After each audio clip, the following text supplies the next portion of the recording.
All right, ladies and gentlemen, it's Thursday. That means we have another edition of the MSP Initiative live. Today, I have two very interesting characters joining me on the show. We have Paul Redding from Compliancy Group, and we have Mr. Matt Lee from Iconic IT. Happy New Year, guys. How's everything going? Great, Fantastic. man. Thanks. Good to see you. That's awesome. Hopefully you guys, did anybody do anything worthwhile over the holidays? I don't know. I feel like everybody was stuck inside. It did feel very stuck inside-ish. I predicted, and we saw the least productive holiday season in American history. It was like 2 weeks of everybody sitting around commenting on how they were doing nothing.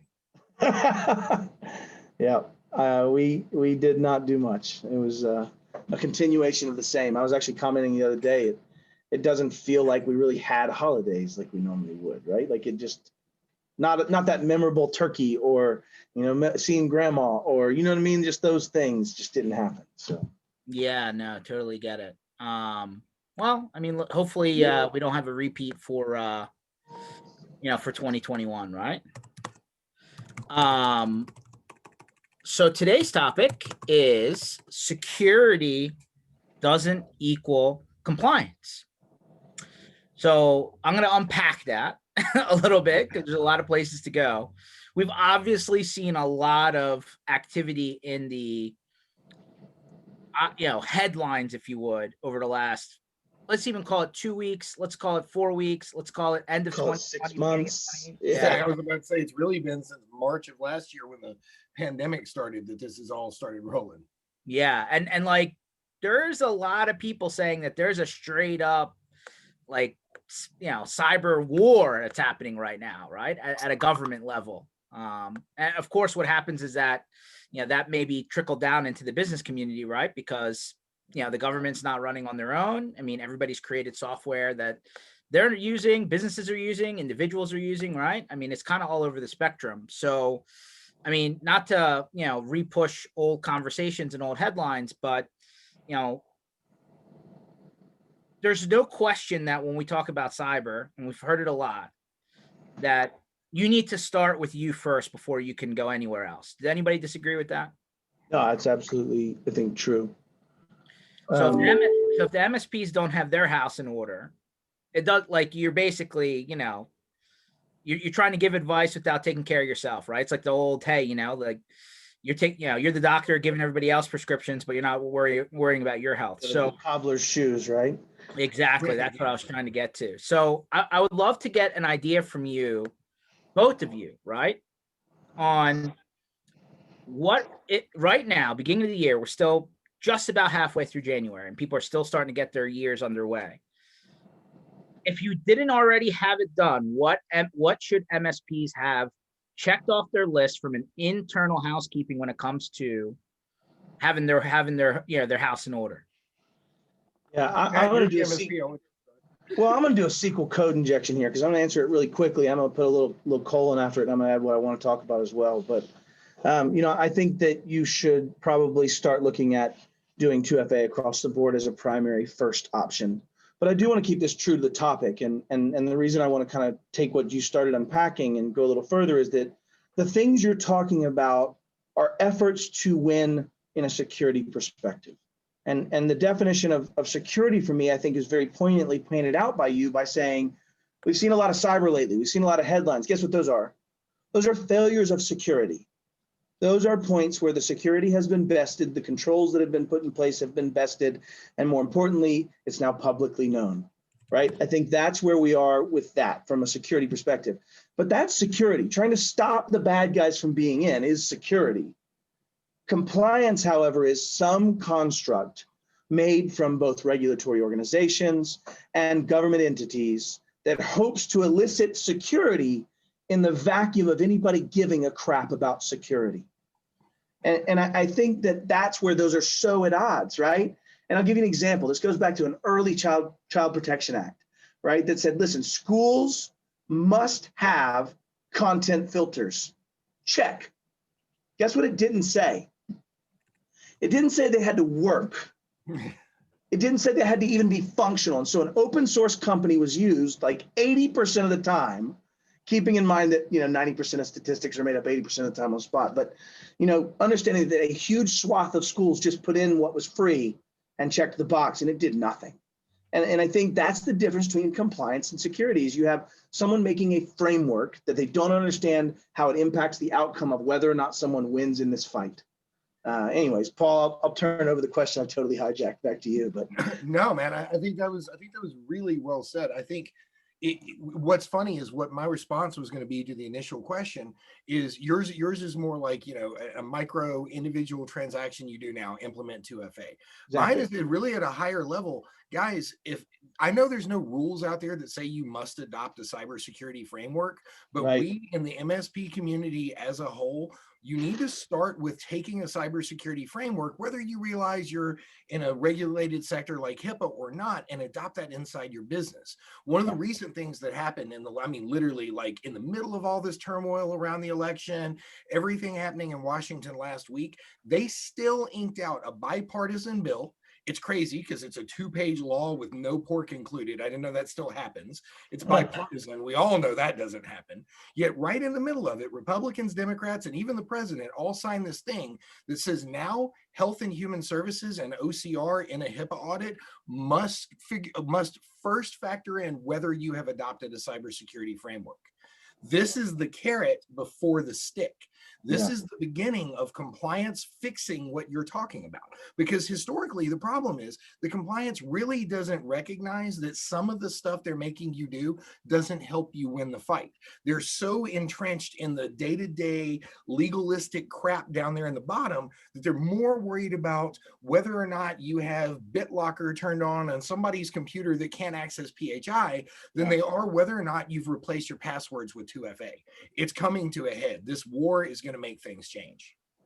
Yeah, I agree, with that categorically. And I think, Paul, adopting a cybersecurity framework starts even further zoomed out at understanding that the data that you hold, the things you collect about your customers, the things that you use to do your business and the intellectual property that makes George successful as an amazing integration company, those things have value, responsibility, and sometimes you don't even own it. You don't own my social. I don't own George's social if he does business with me. That is the premise of privacy laws. That is the premise of these things that both compliance and security try to solve. But what I'm getting at is that if I, as a company who sells ice cream, decides that I need a social security number, a date of birth, a passport, all those things, I am violating due care because I am not trimming the data I'm collecting for the appropriateness of why I'm collecting it. And I think there's so many more things that come to this core understanding of data that start to unravel to all of these compliances, right? What is HIPAA trying to do? It's trying to protect what? My information. Yeah, and I think that's the point, is that a framework helps you at least be in the bell curve. Go ahead, George, sorry. Yeah, so as part of your strategizing, limiting the amount of data that you absolutely should have so that in the event of an issue, you haven't exposed more than you needed. Yeah. I mean, like if you don't have to bring a PDF down to print it out of your EMR, are you better? Yes. Yeah. Hell yeah, you are. Sometimes that's the vendor. Sometimes they suck. Sometimes they have not done the things to keep their software up to date. Swear to God, the way it is. And nobody will believe me in the IT world. Right. But the reality is that is what's wrong with our entire system. We've never really focused from a real focus of security first. It's always been convenience, getting business done, making sure we make a profit. And all those are important. We have to have those or we don't succeed. True story, absolutely true story. But if we at least focus on it from one of security culture, saying, can I protect data? Should I have the data, right? Following and learning a framework, right? Hiring or consulting with a security professional. I mean, you're starting to see CISOs as a service now in the MSP community. Yeah. So at what point, like, and this may be more targeted to you, Paul, because you deal with people in this realm a little bit more, but this is an open question. So technically speaking, in the medical field, since we're talking about compliance, HIPAA's up there. You're supposed to hold on to data for like 7 years, right? And then after that, you're clear to empty out the filing cabinet, shred, destroy, burn it, whatever.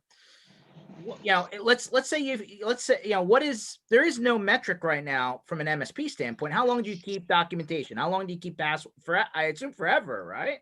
Like at what point what's good hygiene here? How long should you start going through the filing cabinets and start clearing shit out? Well, I think it's two different answers, right? I think one of them goes back to Matt's point is, should you have this stuff in the first place? One of the most confusing sectors for the MSP is, okay, you have access to this data, but do you really need to be able to view it? I'll pick on a tool.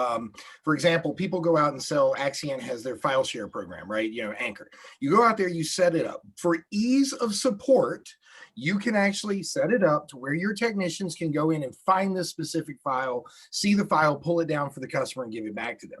The reality is, if they're in a medical organization, if they're in a CMMC organization, if they're anybody that has sensitive data, your technician needs to be at a higher level. You need to prevent that from happening in the first place.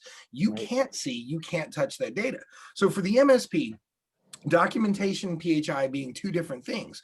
For you as the MSP, if you end up in possession of ePHI, you need to figure out whether you can purge it or not.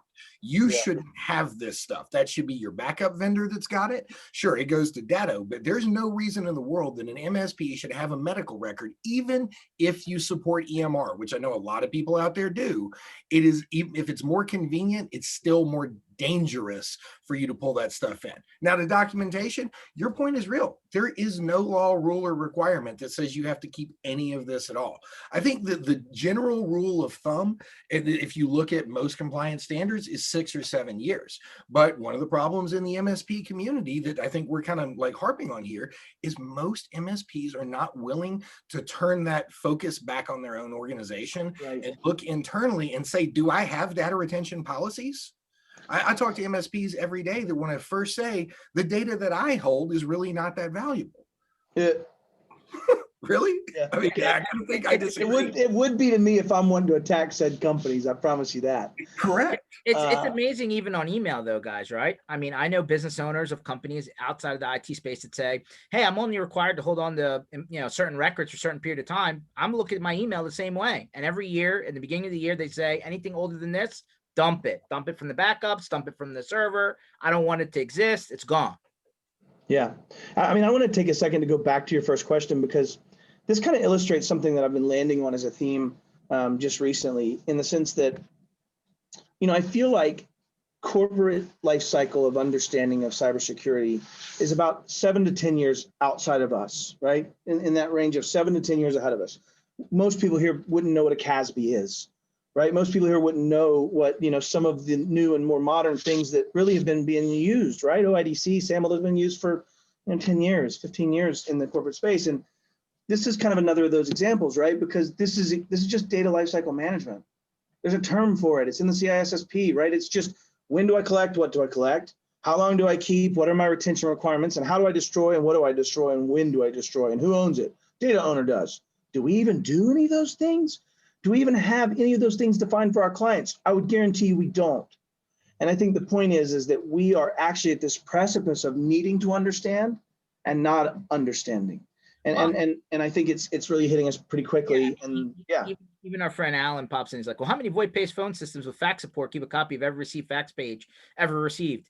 Well, I mean, for compliance purposes, let's hope that the answer is 0. Right. But in reality, who knows? Yeah. Yeah. A lot, probably longer than you think, and it's probably in a place you didn't even know existed. Yeah. And this comes back to making sure you understand, like, not to get, again, just trying to stay on the straight and narrow technical, like, how often when you're vetting your vendors do you ask the question, who owns the data and how long does it exist even after I'm not here, or even if I'm here, right? These are just basic questions that nobody asks. Yeah, and it's a rising maturity level. Right? Like, this is kind of that, if we're to survive this and grow this, what's been great about COVID, I think, is lots of ears and lots of mouths. And I think this community's really risen up to go bridge some of that training gap. I know I've learned many things, if nothing else, from sitting on a bus with the two of you for, almost 2 weeks. But, I think that this has been one time of learning. And I think MSPs are now struggling how to operationalize and how to monetize this delineation, right? Do you hire a vCISO and charge them out by the hour? Do you modify your vCIOs? And do you hire a compliance person? How do you solve these? But, back to the distilled point, I think doing it to and for yourself probably is the best way to get the muscles sore, right? You know what I mean? Go to the gym, you get that sore feeling the next day, you've at least exercised those muscles and you've moved forward in that regard. And so that's fair. And in a second, I'm going to ask Paul to expand on what pretty new news, right? That I don't think people paid attention to that you just mentioned. But I think, and by the way, Alan Miller, if you're worried about the fax server, think about the copier machine that's been sitting there for a long time. Well, that's on the checklist, and Paul, you got to check for storage, right? Yeah. I mean, that's on. Yeah, I was about to say that's on my risk assessment, man. Yeah. So I've been doing my homework, machine. Paul. I've been doing my annual checklist. So at the MSPs are largely like the biggest expense to an MSP is labor. For most companies, it's going to be labor, right? Yeah, for sure. If it takes more time to do all of this stuff, and you're not charging for it now, how do you explain it to your customer? How do you justify increasing costs to cover the time to do this? Or George, that's actually, it's funny. Doing what I do, it's kind of like, in your same position, we talk to tons of MSPs day in and day out. And one of the things I find is a consistent problem that MSPs are struggling with is they're over delivering. The contract wasn't set up 3 or 4 years ago for you to go out and get this brand new security tool that was so badass that you saw it at the show and every one of your customers had to have it. But what happens a lot of time is the decision maker comes back, dumps this tool out in front of his engineers, goes, learn it, get it, deploy it, and then the salespeople are not successful in actually upgrading the clients to it. It gets deployed before, if you build it, they will come mentality. So now when you come back a year later and you try to talk to them about upgrading to your security package, bringing in this extra posture, it's the same thing that happened if you were a break fix company that still answered the phone at midnight, right? Well, why do I need you to give me 24/7 support? I call and George answers the phone regardless. You have to differentiate and deliver what the client is paying for. Now, that being said, you must have an ongoing conversation with that client and have put this in front of them accurately and let them know what they're not getting. But I think a lot of MSPs tend to drop the stuff in for first free and then later try to explain why you got to pay for what they're already doing. Yeah. And I've got a couple of points I think to kind of add to that in the sense that I lost my train of thought. It's unfortunate. That's okay. We'll come back to you. So I promised we were going to talk about this, and this is what Paul was mentioning here just a few minutes ago. So this passed. Was this the one that we're talking about last week? That's it. That is it. It's called the Safe Harbor Bill. Yep. So apparently there's 15 important things to know about this. I didn't read through this. I just to see what's going on. Paul, can you summarize exactly what this does? Like what's changed? Yep. So oddly, it's only a 2-page bill. So I even had the patience and wherewithal to read the whole damn thing. You know what I mean? Like a lot of times I got to wait for my legal team to come back and translate for me first and then take out what's important. In this one, it's really straightforward. But the problem that people are struggling with is it's hard to decide what's changed because it sounds like they're saying, do what we already told you. On the surface, what it says is you need to look at an established cybersecurity framework. It, just like everything else in HIPAA, is nice and vague. It doesn't say what established cybersecurity framework, but an established cybersecurity framework. And it says, this sentence gets me a little bit worried. It basically says, hey, you can't change or increase the fines, but you basically have to find out if you're out of compliance with recognized security. What is recognized security? Like it doesn't. Well, that would be your frameworks, right? Right. Those are your frameworks. And what it's allowing us to do now, I mean, and we're on top of this. We're constantly, watching as this gets translated, because what's going to happen? HHS is now legally required. That's Health and Human Services. They're legally required to come out and say specifically what this means in terms of shortening audits and all that. But at a high level, this is a carrot, not a stick. What they're doing and what they are ultimately saying here is we've always told you to go out and adopt a framework. Nobody knows this, but HIPAA is NIST 866. There is a framework. My risk assessment is based on NIST 866, right? Mhm. If you were to accurately demonstrate that you have adopted this framework internally completely, that you audit yourself against this framework, and there's some real strong pushes towards a third-party validation that you have done this, then let's say you get audited. Well, right now, what happens, you have a breach on your IT, you are literally presumed guilty until proven innocent in any audit you go into. We defend people under 2 or 3 audits at any given month, and it always starts with an assumption of guilt at some level. They're going to come in. If the IT was violated right here, they're immediately still going to move to every policy and procedure, all of your administrative functions, where you throw away the paperwork that Matt was talking about in the trash can. And audit is a complete and nightmarish process to go through. It's both taxing on your organization, it's expensive to defend, and it's difficult to get out of. We've been successful in defending our clients at every one we've ever been in, but that doesn't mean it's any fun to go through this process. What this says now is before they start all that crap they're about to do to you, they have to look at the cybersecurity framework that you put forth. Is this a federally backed and established and understood security framework? Yes. Are they adopting all of these policies? Yes. And so something bad happened to them. Yeah. Okay. Instead of now being the presumed, perpetrator, you are now the presumed victim. They have to turn around and look at you as a victim of a crime, sympathetically saying, well, look, that violation happened in his IT infrastructure. He couldn't prevent it, and they can stop the audit. There's something called a fast audit. The auditors have never had this option before. They can't put down the pen. Now, if you demonstrate correctly what you've done, the auditor can say, you've proven your good faith at a cybersecurity level. This breach was a cybersecurity problem, and they can stop burning down your house. The alternative, now, just to throw this out there, now I'll stop, kind of pontificating on this, but to understand, 75+% of breaches have nothing to do with the IT. This is the difference. What we're talking about, the difference in compliance and security. The new rule is going to incentivize and legally push clients to adopt all the things MSPs do, to go out and do this cybersecurity framework and pull in your tools.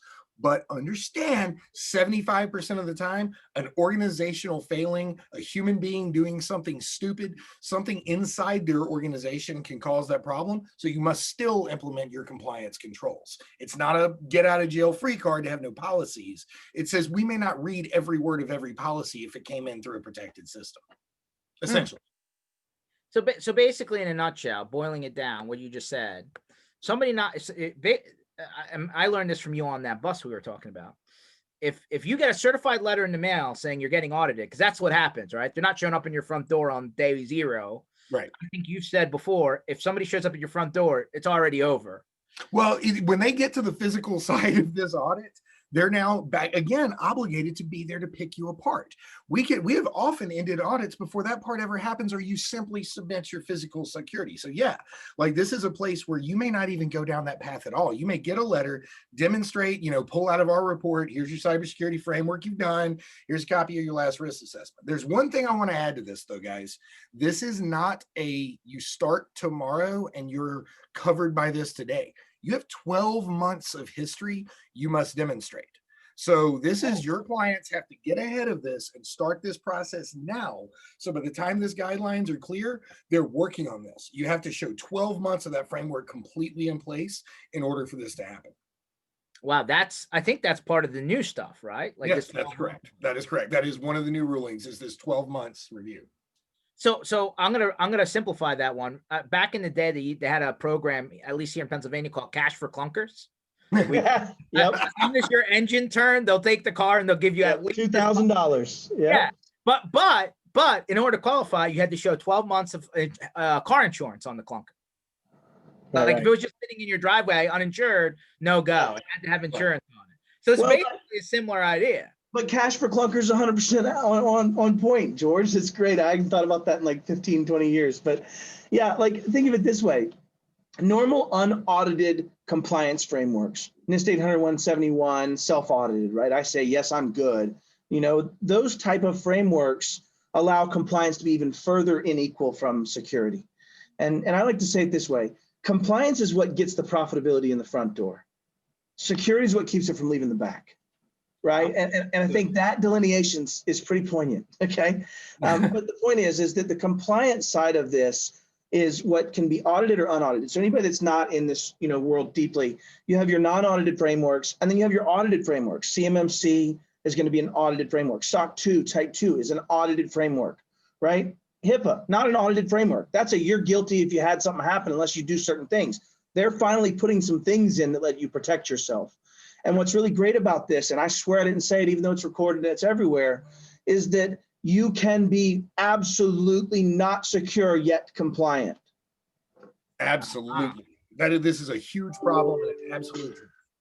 Yeah, you can absolutely make your policies written in such a way that the things that you would need to put in place are not efficacious.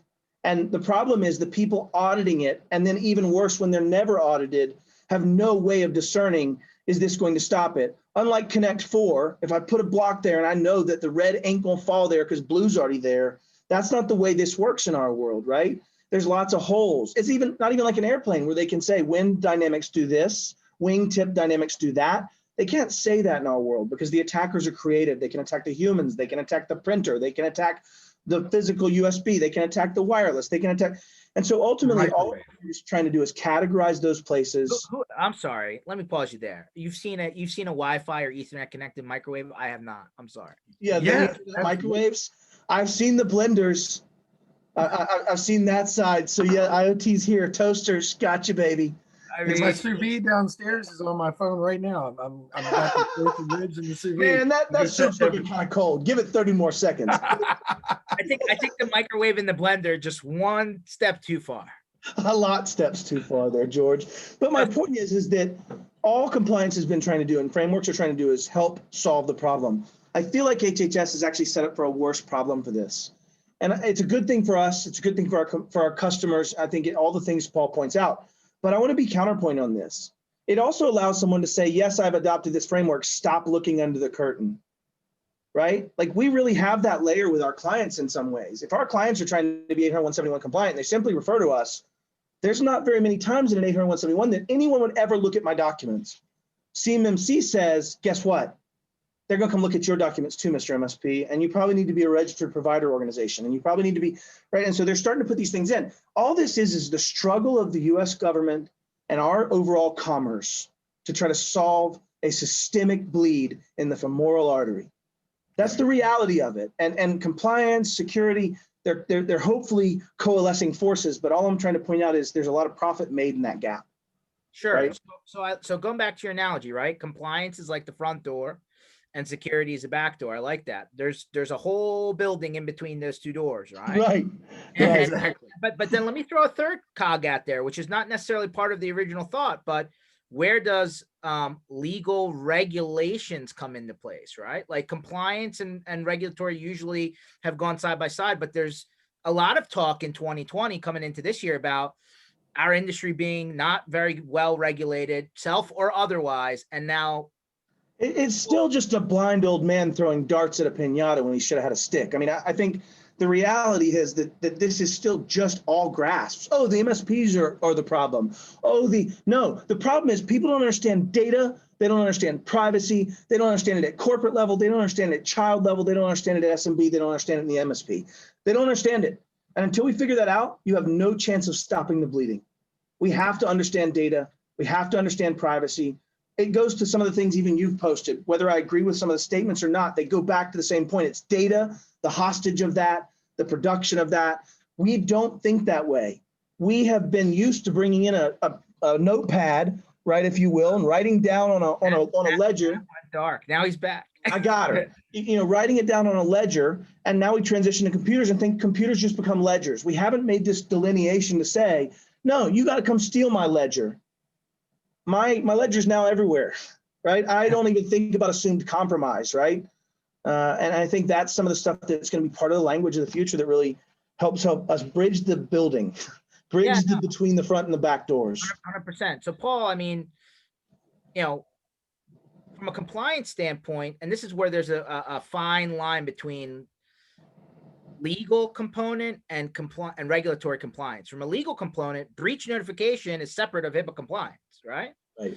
Yes. Like you could be totally covered on HIPAA compliance, have a breach, be okay on that side, but still have a whole slew of other problems to deal with, right? Yeah, Well, definitely. breach notification is baked into HIPAA compliance. HIPAA actually accelerates almost every state law. So if you have a 30-day breach notification law in Tennessee, for example, where I'm at, HIPAA says 10 days before you have to be in action. Now, you don't have to have the law actually in place, but you have to be demonstrating action extremely quickly. It's the same thing. You have 60 days total to have the entire thing in front of them, out there and moving really fast. So it's baked into it. But to George's point, I think what he's getting at is, even though you might not have a fine or a penalty from the compliance itself, you still have some legal requirements through that. In your case, it's through HIPAA. In CMMC, it's through the DoD reporting of the incident. And it just depends on where you're going. But I think the point is that there's these other aspects of business that are the public facing part of saying, hey, we were breached,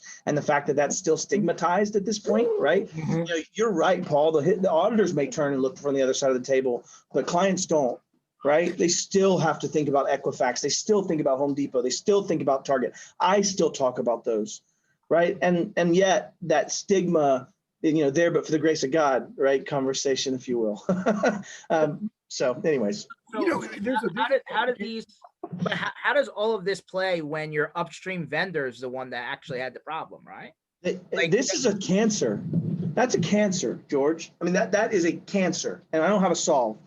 Because the problem is, most of your agreements, if you go read your agreement with your upstream providers, whether that be the normal legacy MSP tools we use every day, or whether that be Salesforce, go read your agreement.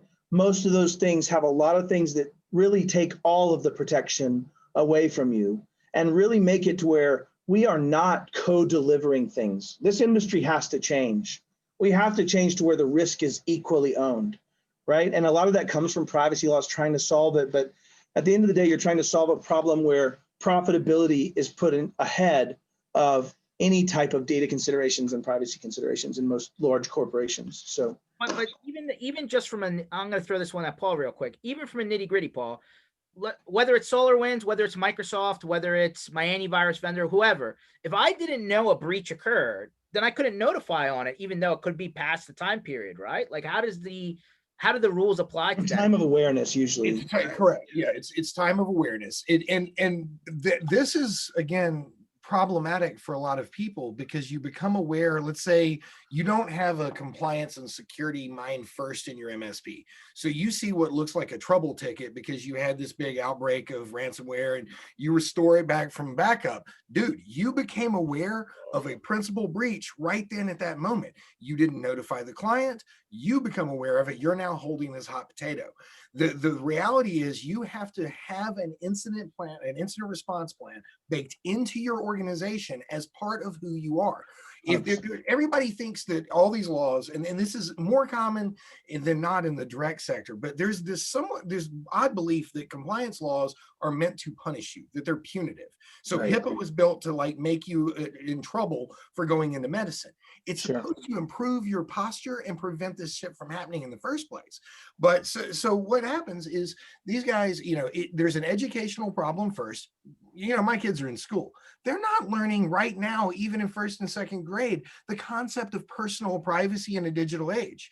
This should be something that should be part of every year's curriculum. Your entire life is protecting your personal information and data. My kid at 6 or 7 years old will tell you, you ask him for his password, he ain't giving that up to anybody for any reason under any circumstance. I'm looking at you, John. That's what I'm talking about. I know California did something already. Well, I don't know how far it's been implemented, but what are you both hearing about a European style privacy law being implemented nationwide here? Oh, I think it's just a matter of time. There's, if you look at what's happening right now, 9 states have privacy laws with I'm not, to his point about most statistics being made up. Right. Hell, I can't keep track of how many more have been trying to pass them in the last several months. The last time I looked, it was like 18 or 19 other states had bills in works, right? We cannot have 50 individual privacy policies in our country, or you can't do business across state lines. I'm in 5 states, man. Like, I don't want 5 different privacy policies with varying degrees of punitiveness across my entire revenue stream, because most of these are based on your entire revenue, not just your New York State revenue. 100%.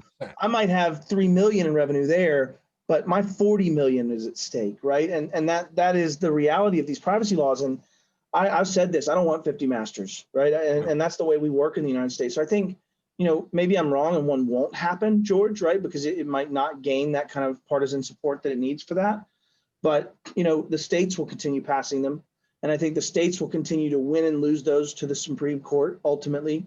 I mean, if you look at what New York's looking at right now with First American Financial Corporation, that's still not settled. It was an 86 million record database at $1,000 a pop. Go do the math. It's expensive. It ends businesses. It means state ownership of that company if that were to play out. Now, will it? No, but they don't have the same escapes they had with Home Depot, right? Home Depot played that out in court for almost half a decade, and they walked away with $14 million in fines, as I remember, and that's less than their parking lot improvement budget for Q1. Let's put that in perspective. That's not even a slap on the wrist, but these privacy laws could end companies. And if they do, we will see a level of adoption and panic in the space that we need to be ready for. And I think going all the way back to the very beginning as an MSP and what Paul said and what you said, George, work on yourself, take it in-house, think about data, think about where you should have access to your client's stuff. Think about things like, I had this on a call today with Microsoft, and they're like, well, in a good situation, the CEO has these rights and they can do all these things right away when you get on the phone with them. I'm like, no, that's a horror story for me. My CEO has zero rights to do anything in our organization to elicit things other than through a command structure that he has the ability to make. And the point is that think about that. Think, should you have access to client passwords? Are you client facing? Should your salesperson go to IT Glue, the same place where you store your passwords? Should you even keep your passwords in the same place you keep your documentation? I made that decision and it's a no. I have separate processes for that. And I think that is a way of thinking by going, okay, what if I could separate the context and the password? Now they need the password and some degree of context to use it. And so those are the kind of things where, as you iterate through that, this is not one of those things where security has to be this complete rebuild and you have to do all new and everything. This can be iterative. You can take chunks as an MSP, sit down with the people in your organization that are making waves. Listen to the people that get frustrated by how lax you are. Listen to the technicians that are saying, this should be different, and let them talk.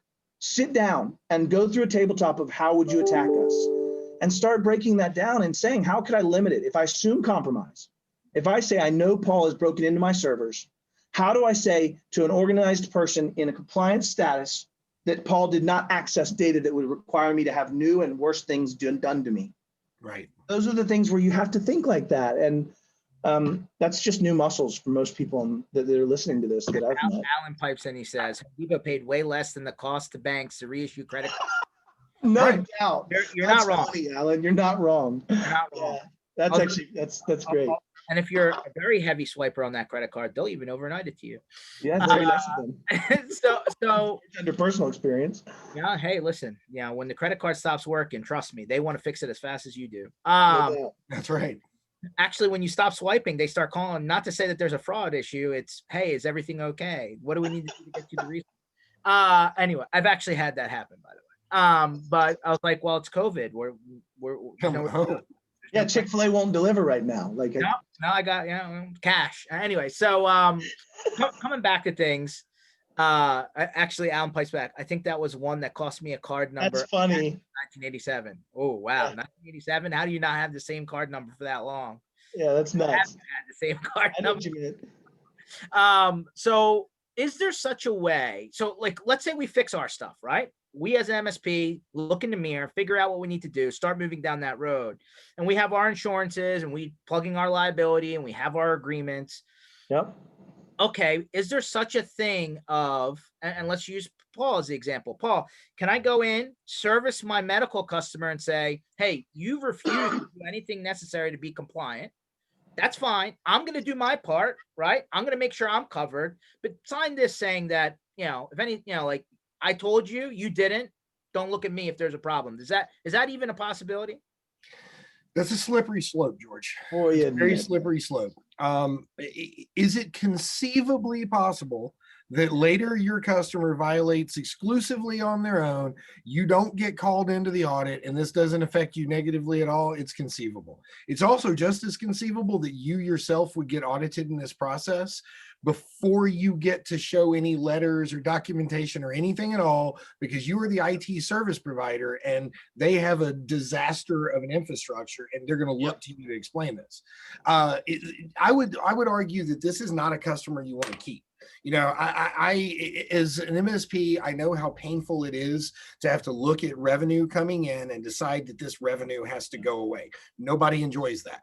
But to Matt's point about $3 million affecting $40 million, you don't have to have a $40 million business to look at one pain in the ass, never follow you on anything you suggest client and go, is my entire business worth this dude who wants to save $25 a seat a month?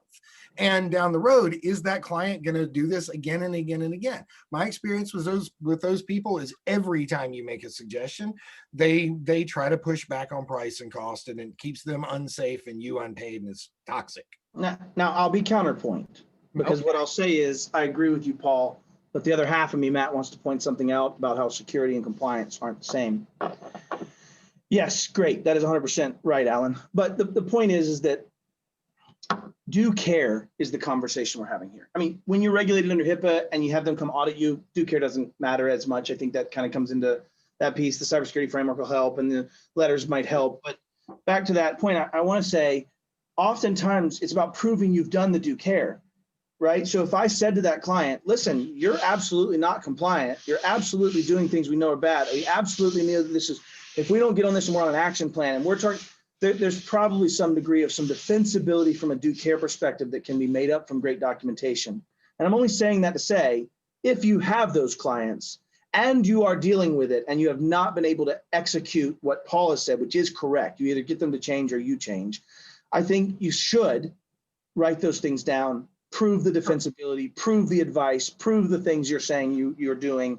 And I think that that's where, usually if you see me write you an email, we've probably gone to a bad place. Right? If I've moved from verbal to written, then there's probably something driving that. And it's probably compliance or security or defensibility in court. And I think that's where what Paul's saying is HIPAA's not court. HHS isn't court. It is people making a decision, and that's what happens. And there's a big difference there. Yeah, you don't get 12 people to look at it and have to factor you again. You don't get viewed as innocent until proven guilty. Right. 94% of people fail their audits. They assume you're going to fail too when it starts. Okay, so this brings up a good point about front and back of the house, right? Yeah, so you're prepared and you have your homework and you're good internally to make sure that you're not getting these left field fines and things that are being pushed down on you from an agency of some sort. That doesn't stop the to Matt's point, the legal component, right? Businesses sue businesses, people sue businesses, people sue people. And can you defend yourself in a business-to-business lawsuit, right? That's the point. Yeah. Here's why, though, an audited thing makes the most sense. So think of front of the house and back of the house in the sense that if you're outside looking in at compliance, you're only seeing the forms and the documents and all the little pretty checklists and all the signatures that prove I've done compliance. If you're the security attacker and you're attacking from the back door, you only see the door and the windows and the chimney and the vent and the atrium. You see those things. What you do in an audited type endeavor, that fell apart. It's really endeavor, but that's okay. When you're doing that, you're bringing people in the house. You're letting people in the house. They're looking at the audits. They're looking at the operational aspects of delivering those audits. They're looking at the security and the tools and the backups and all the stuff you can only see once you're inside. And I think the difference is if the inside looks like crap and you put great paperwork on the front, when an audit happens, guess where they walk in? The front door. And they're going to come in and they're going to look at all those things and they're going to say, no, this is not true. These pretty shells you put out in front of me are lies. And that's where CMMC will break people from what 800-171 was. That's where getting into some type of an audited framework for HIPAA will discover that the last 20 years of HIPAA have been useless as tits on a boar hog, right? Like, I think you're going to see that this house concept is really true. And I think codifying what's in the walls is where MSPs have to change things. We have to pretty up the compliance. We have to pretty up the security. But if we don't get people inside that house thinking, maybe I shouldn't leave the back door open. Maybe I shouldn't kick a hole in the roof so I can see something just because it's more convenient.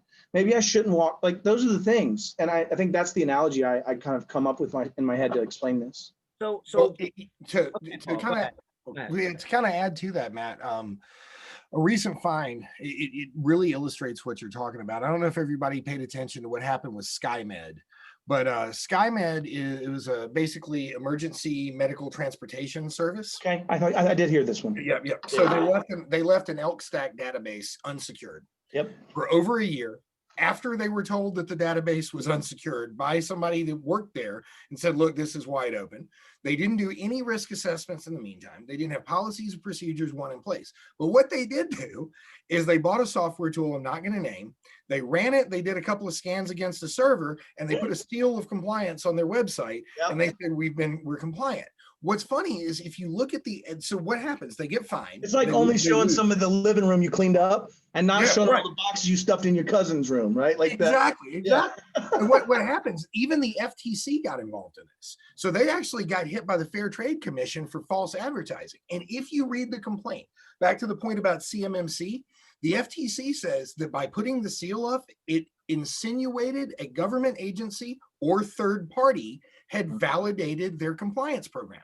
Right. Do you know what their penalty includes? And this is, I think, where the whole thing is headed. SkyMed now must use a third party to validate their compliance. It is part of their settlement with the FTC and HHS. They are forcing them to use somebody else. CMMC likely extends. Yep. I believe CMMC is the most likely candidate to extend out to these organizations. It's already 800 based. It's already tied to those same controls. It's auditable. It's got a capitalistic base for building the audits, right? Companies can profit from the audits. There's a company, I don't know if y'all know Joy Beelan-Smith. She used to be at ConnectWise with Jay Ryersey. She's now at a 3PAO, and they're helping people like us get RPO status, which is your registered provider organization, for CMMC to be able to work with these companies when they find out they can't work with a regular MSP. And so what I'm getting at is I think what you're saying too is we're starting the era of audited capacitance. And as we see that play out, we're going to find out that even though the outside of the house looked awful pretty, the inside's a riot dump fire, right? Like it's just horrible. So, yeah. So here's the problem. Some of these terms are great within our own community, but the outside credit card swiper, check signer, decision maker, you say CMMC, they're going to be like, is that part of my receipt that comes out at CVS after I swipe? Like they have no idea. That thing's like 9 foot long. So right, you might fit it. I actually just went the other day to buy something real quick and literally had like it's 10 feet. But like these people don't understand that unless it's specific to their industry, right? If they're not a stock trader or a hospital administrator or whatever, these things don't hit their desk, right? They don't even know what it is. So how do you properly position these forget about existing customer for a second, the prospective customer? How do you how does this help you as somebody trying to go out there to build more business? Is it too complicated to deliver the message, or is that part of the sales effort, the marketing? I think there's two parts of this because there's an education aspect that you just alluded to, right? There's absolutely, anytime you're in a sales strategy where you have to educate the consumer, it's tough. That's a tough sale. The good news is coalescing with this, I think, is the solve. And you and I can debate that for a long time. But as you start seeing more and more homogeneic delivery capabilities, we'll call it, right? We won't call it Microsoft Cloud or AWS Cloud or whatever these things are. But as you start seeing those type of things, you can actually start talking about business efficiency gain. You can start talking about productivity gain. You can start talking about how they can be better as a company. Oh, and by the way, we can make you more secure. Because I think that's the time gap right now of the difference between people truly understanding that security is a two-man sport. It is not just something where we're going to say, oh, if we hire them, we're secure. Horse crap. You have all the tools you might need to be secure. But that's like saying my old Ferrari parts box, right? I bought a box of Ferrari parts. I got a Ferrari now. Nobody would agree with you, right? And I think the point is that that's where we are right now. So. Okay. Paul, do you have anything to add on that? I know that, saying that you're compliant doesn't, does that help people sell their service? Oh, I misunderstood. You mean us getting compliant helps sell? No, there's two sides of it. You touch on one part, Matt, which is hey, you've done everything you're supposed to do. You're security first. You're really thinking about the big picture, and you're everything you do is baked into that thought. but how do you present, how do you, transfer that as a selling point to your customer? And then Right. from Paul's side is, Paul, like if they don't understand the compliance to begin with, is that part of an education gap, or do you think that the compliance helps the sale? Well, and you and I've talked about this a couple of different times especially when we first came back after the new year and what happened last year, what changed, right? I think education as a whole has become much more important in dealing with your client as a service provider over the last year or so. To Matt's point about everybody staying home and learning stuff for a year, right? People have been inundated with more and more and more of these news articles. They've had more time to read them. They've had more screen time. They've heard more about it, and they expect you it's especially existing clients, they expect you as a service provider to provide them this educational feed. So that helps with existing customers. With new customers though, the reality is you're selling two things. You're selling confidence and yourself, right? That's it. Every salesman out there is selling themselves, and you're selling a true feeling of confidence to that customer. The way I explain that to MSPs and how to deliver it in this conversation is, first of all, neither you nor the customer has to be a compliance expert to get through this conversation. If you recognize that if you have a single healthcare client, like Iconic has healthcare clients, Iconic's in IT is in healthcare. They are a healthcare organization. I mean, covered entity. Because they work with this, right? So if you talk to somebody about being the same, you go in and you say, I'm just like you. I have the same problems. I have to implement the same controls. This is what we do inside my organization. This is the benefit to your organization. People listen to you. If you try to explain what EDR and MDR and SOC and STEM, and dude, you're Charlie Brown's teacher. Bunch of nerd stuff that makes me uncomfortable, puts me in a corner, and I don't want to buy or talk to you anymore. So I think if you can talk to them, it's funny we keep going back to that house analogy. I use that for years by just saying there's a lot of elements out there, some of them technical, human, all these things, the elements that you need to be protected from. You need an entire home, front door, back door, wall, ceiling, everything, right? That's how you talk about it. Analogies and real world examples. I mean, there's a couple good tips from both of you just now, right? But Paul saying, I'm just like you. That's a great line, by the way. True story. And here's what we're doing. I'm just like you, and I'm actually doing it. Exactly. I recognize what I got to do, and I took that step. Yeah. Social proof is what that's called. There you go. Exactly right. So kind of wrapping up the thoughts and thinking about the rest, like we got a whole brand new year ahead of us, despite the fact that changing the date and number on the year doesn't necessarily change all the problems that we're going through. I think they're all still there. 2020 is behind us, but the problem is still here. So yeah, that's a good point. Looking at like this upcoming year, what do these people out here in MSP land have to look forward to? Like, what should they be optimistic about? I think there's a ton of opportunity. I think you'll see shifting.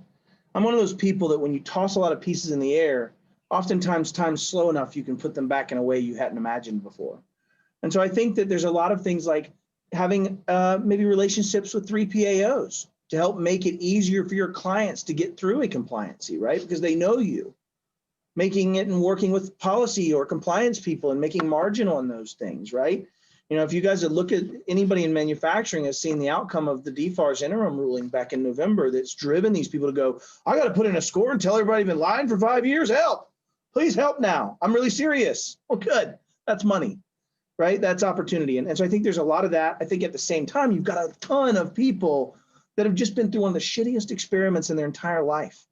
And what's great is some people went through it really well. My people probably don't hate me all that much other than my security controls and the natural hatred that might exist of myself. But what comes with that is the capabilities of some people were disparate from others. And you'll start seeing people clamor to not be disparate, to be in the capabilities and have a good delivery and have good productivity, even though they're stuck at home. And so I think you'll see a lot of people losing their roles as the MSPs with clients, basically for MSPs that are answering a vision for that. I actually gave out a thing yesterday in a webinar I did that says, okay, I don't want you to go think anything negative of your MSP. Go ask them what their vision is for your future and adoption of cloud, security, and compliance. Just ask them to answer that question. If they don't have a compelling answer, even if that answer is, I have to build this out and I know it's coming and it's on my radar and we'll be ready for you in a year when you need it and I have this and I have, those show that they're with what's coming. If you're not one of those, I feel like this is going to be a year of loss. But if you change and start to become that, I feel like there's so much greenfield of people that have never had an MSP, of people that would never have the resource inside their organization to solve it, and they sure as hell aren't going to hire one. You guys know it. You're trying to hire them, right? And I think that's a recipe for a lot of success. Oh, that's a lot. I completely agree. There's a lot there, but it sounds like there's a lot of business out there if you're willing to go get it and prepare for it. What do you think, Paul? I couldn't agree more. I think that in 2021, the business solution provider is going to really begin to rise. The service provider that's out there talking about the business functions, the way that all this stuff affects your day-to-day, your operations, your efficiencies, that's having a different conversation. I think companies and small businesses, mid-size as a whole, need this desperately, and they're starting to recognize it. Our marriage to technology has just accelerated 5 years in the last 12 months. I mean, all of the sudden, you just look at telehealth alone, right? For every MSP that was out there that was working with somebody, that all of a sudden their whole medical practice had to go home and figure out how to adopt to this. It went beyond get my phone to ring, right? Like, this was a big deal. The MSP that stepped up and didn't stop by throwing out a VoIP device and go, okay, you're good, but said, hey, it is time for us to build in efficiencies to work from anywhere. It is time to Matt's point, move forward with that cloud adoption plan that we've been trying to talk to you about for a long time. Those guys are set up for success. And the other one, the one that's letting the customer drive the conversation, the one that walks out when the customer says, I'm too small, this isn't going to affect me, and just continues to cash that check. That check has a lifespan, guys. It's only going to come in until Matt Lee shows up and talks to them, and they know what they really should be getting from a service provider. And then you're out the door and they're in. Yeah, I mean, that's the business opportunity strategy, right? I mean, and I think the biggest thing is evangelize it. You may not have it. I'm not saying fake it till you make it, but I'm saying go evangelize these things that people are clamoring for. People show up for security stuff. People show up for cloud stuff right now, right? If you look at the boot camp I did on M365, it was like 760 registrants and 260 people stayed for 6 hours, 2 days in a row. If that doesn't say where people are trying to clamor to understand these things and really realize how they change their security posture and compliance posture, right? If you really get to a point where, and granted, risks of business from other things aside conversation, George, but if you were in one platform where I can immediately say that Paul Redding's Paul Redding, and everything that Paul Redding ever does, I know exactly what he's doing, what he's touching, where he's touching it, how he signed into it, what device he's on, what the health was, what the compliance was. Most of the stuff that you're doing for plate spinning that is what I call fake compliance actually becomes efficacious compliance. It actually becomes the framework for security. The vision that existed before is possible at scale. If we can ever get these people to give us the ability to take our data when we want to go and move portability of those things and create standards between those. I think that's the big. Yeah, that's where you and I have our distance there, right? That is how big is that risk? But yeah, I think that it's a cool world because we're starting to talk about big blocks that contain lots of small things, as opposed to lots of small blocks and trying to make them into something big. And I think that's what's really cool about where we sit today. No, fair. That's all good stuff, guys. Well, hey, this was a great hour of just a lot of different thought points just coming together. I think this was fantastic. Guys, everyone who watched this was recorded. You can find this video and every other video we've ever done on mspinitiative.com. Again, we do these Tuesdays and Thursdays, so we'll see you back here again, Tuesday, 1 o'clock Eastern. And for anyone that doesn't know how to find you guys, Paul and Matt, where do people find you online? Well, Matthew Fox has already found me successfully on LinkedIn. I want to give a shout out and say thank you.